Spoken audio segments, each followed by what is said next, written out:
जनसंवाद न्यूज, सत्य आणि विश्वासाची बातमी। उल्हास नदीच्या पात्रात सुरू असलेल्या बेकायदेशीर घाट बांधकाम तात्काळ थांबवावे अशी स्पष्ट सूचना जलसंपदा विभागाने नोटीस मार्फत दिल्या असूनही संबंधित काम सुरूच असल्याचे गंभीर वास्तव समोर आलं आहे।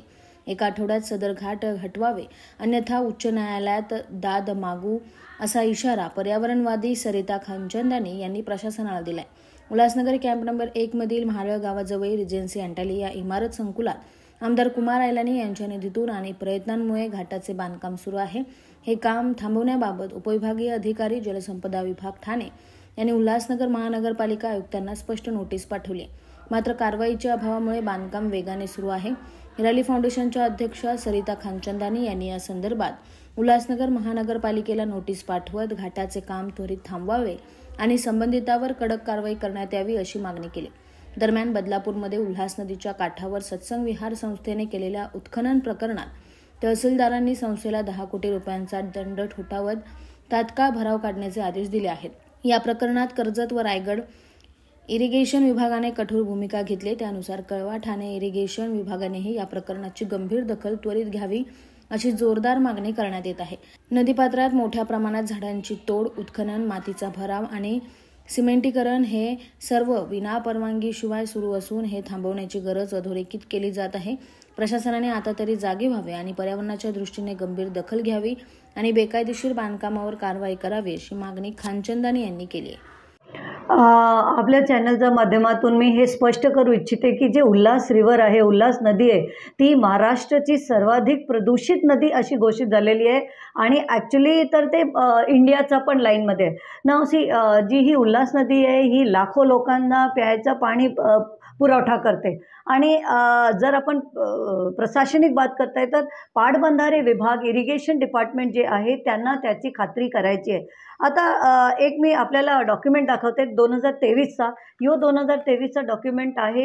ही कर्जत रायगड जिल्ह्यामधलं एक असंच काहीतरी नदीपात्रात कॉन्क्रिटीकरण करणे आणि भराव करणं झालं होतं आणि त्यावेळी 2023मध्ये जे पाटबंधारे विभाग आहे, इरिगेशन डिपार्टमेंट कर्जत त्याने स्पष्ट कडक नोटीस बजावली होती आणि ते सगळं इलिगल कामं काढून टाकले होते।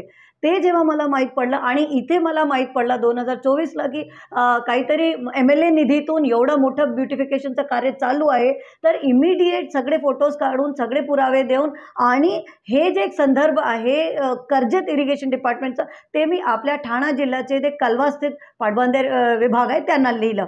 त्याचं सांगते कलेक्टर जे असतात, उपविभागीय अधिकारी जे असतात, तहसीलदार जे असतात ते त्यांच्यावर एक मोठी रिस्पॉन्सिबिलिटी आहे हे सगळ्या नद्यांना सांभाळायची। तर पॅरलली मी तिकडं पण कंप्लेंट केली आणि मला 24/5/2024मध्ये हे जे आपले कळवा पाटबंधारे विभागाकडून एक लेटर आला आहे त्यामध्ये स्पष्ट महाराष्ट्र महसूल कायदे त्याने मेन्शन केलं आहे, सेक्शन 20 आणि सेक्शन 50। हे बघा, हे एवढं मोठं लेटर मला देऊन हे लव्ह लेटर दिलं आहे आणि आयुक्तांना स्पष्ट सांगितलं की हे काम बंद करावे आणि हे जे आहे हे मे 2024मध्ये झालेलं आहे, पण आमचे आयुक्त महानगरपालिकेचे काहीच केले नाही, अजून डोळे बंद करून झोपले। मे 2024चा नंतर इथे आम्ही जून 2024मध्ये SDO साहेबने श्री विजय आनंद शर्माजीने हे लेटर लिहिलं आहे। ह्यांना पण स्पष्ट आयुक्तांना निर्देश दिला आहे की हे जे काम आहे हे इलिगल आहे आणि ते बंद करायचं आहे। आता नंतर थोडासा इलेक्शन पिरियड आला, काम थांबवलं गेलं होतं, तर मला असं वाटलं की ते थांबणार, पण तसं झालं नाही आणि आता इलेक्शन नंतर आपण बघा तर जोरशोराने ते परत काम चालू झालं आहे। आणि आपण जे आता स्टार्टिंगमध्ये बोलले होते की माननीय सुप्रीम कोर्टाने जे स्पष्ट कडक आदेश दिला आहे, इंद्रायणी नदीचं जे पात्रात 29 बंगलोज बांधलेले गेले होते त्याचा जमीनदोष झाला आहे, डिमॉलिशन झालं आहे, ते मी परत मागच्या आठवड्यात आपले आयुक्तांना, SDO साहेबांना, पाटबंधारे विभागांना, कलेक्टरला सगळ्यांना लेटर लिहिलं आहे की हे जे भरणी केलेली आहे, मोठे मोठे डोंगर टाकून इथं डोंगर झालेला आहे and they have created a very big wall. ही जी वॉल बाउंड्री वॉल बनवलेली आहे, ही बाउंड्री वॉलच नदी पात्रात आहे, ही इल्लीगल आहे। बघा, जेव्हा आपण नद्याची बात करतोय ना ते पूर रेषामध्ये येतात, त्यांना स्पष्ट ब्लू लाईन, रेड लाईन असं डिमार्केशन असतो आणि ही सगळी डिमार्केशन पाटबंधारे विभाग करते आणि त्याचा strict implementation collector, revenue officers आणि महानगरपालिकाला करायचे। तर कानून बहुत ही स्पष्ट है, सारे निर्देशन बहुत ही क्लियर दिए हुए हैं, फक्त इच्छाशक्ती नाही आहे आणि MLA साहेबांचं समोर ते सगळं सरेंडर्ड आहे। जितना इलिगल काम ये हो सकता है ये हुआ। आता मी एका दिवसाचा कालचा पाऊस होता त्यामध्ये आपण बघा जे बदलापूरला जे भरणी केली होती संस्था, काहीतरी संस्था आहे, त्यांचा जे भरणी केली होती त्या पूर्ण वाहून गेल्या। पण आज म्हणजे काल बदलापूरमध्ये कंप्लीट फ्लड सिच्युएशन होता, रेल्वे स्टेशन पण भरलेला होता। तिथे जेव्हा 10 कोटींची फाईन तहसीलदार लावू शकतात, पुरी साहेबने लावली, पण त्या निर्देशन होता कलेक्टर साहेबांची, त्याचा निर्देशन होता आमचे SDO शर्मा साहेबांची। तो माझं कॉन्ट्रडिक्शन हेच आहे, माझं ॲलिगेशन हे आहे, सेम कलेक्टर आहेत, सेम SDO आहेत, सेम पाटबंधारे विभाग आहे, मग तिथे आपण 10 कोटीचं फाईन लावता आणि सगळं कामं बंद करता आणि ते काढायला मजबूर करता। पण इथे मग तीच नदी आहे आणि एका दिवसात from Badlapur to Ulhasnagar there was a complete flood situation, पण इथे का ॲक्शन घेत नाही? याच्या मागचं कारण काय, आमदारांचा दबाव तंत्र वगैरे असेल?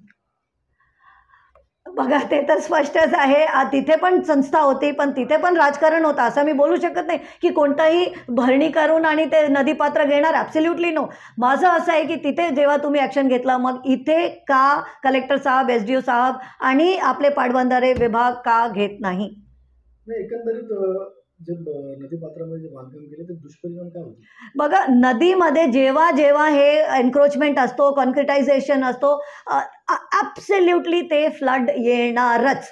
आणि हे जे नॅचरल सोर्स आहे, आता तुम्हाला असं वाटत असेल की पाणीचं लिमिट कमी आहे, पण तसं नाही आहे। जेव्हा पाऊस येतो आणि already Ulhas river is a very big river, त्याला सांभाळायची जिम्मेदारी पाटबंधारे विभाग आणि रेव्हेन्यू ऑफिसर्स आहे। तर पूर तर येणार and that is going to harm the life, harm the properties, तर ते होणारच आहे। तर पूर म्हणून आपण नद्यांना सांभाळणं गरजेचं आहे। जर तुम्ही तक्रार केली तर तक्रारीनंतर आदेश आले थांबवण्याचे काम, तरी सुद्धा काम थांबत नाही, आपण पुढचं पाऊल न्यायालयामध्ये वगैरे जाणार का? बघा आता आमच्याकडे आमच्या हातात स्पष्ट सुप्रीम कोर्टाचा ऑर्डर आहे, आमच्या हातात दुसरे रेफरन्सेस आहे, एवढं पत्रव्यवहार केलेला आहे। आता आपण मीडिया पण आम्हाला एवढं साथ देत आहे, मी जास्तीत जास्त 1-1.5 आठवडा बघणार, कारण असं चालेल तर नाही होणार आहे। Then I will approach Bombay high court. बघा प्रशासन जो होता है ना, प्रशासन को अगर आप कॉन्स्टिट्यूशन संविधान के से देखेंगे तो आर्टिकल 48A ये स्पष्ट कहता है कि it's a state duty to take care of all the natural wealth. तर याच्यामध्ये कंप्लीट फेलियर आहे आपली जी प्रशासन आहे, right from start of collector, SDO, तहसीलदार, पाटबंधारे विभाग आणि उल्हासनगर महानगरपालिका। या 1-1.5 आठवड्यात जर हे काम बंद झालं नाही आणि जनसंवाद न्यूज, सत्य आणि विश्वासाची बातमी, आजच सबस्क्राईब करून बेल आयकॉनला क्लिक करा आणि पहा ताज्या घडामोडींचा अचूक अंदाज आपल्या मोबाईलवर।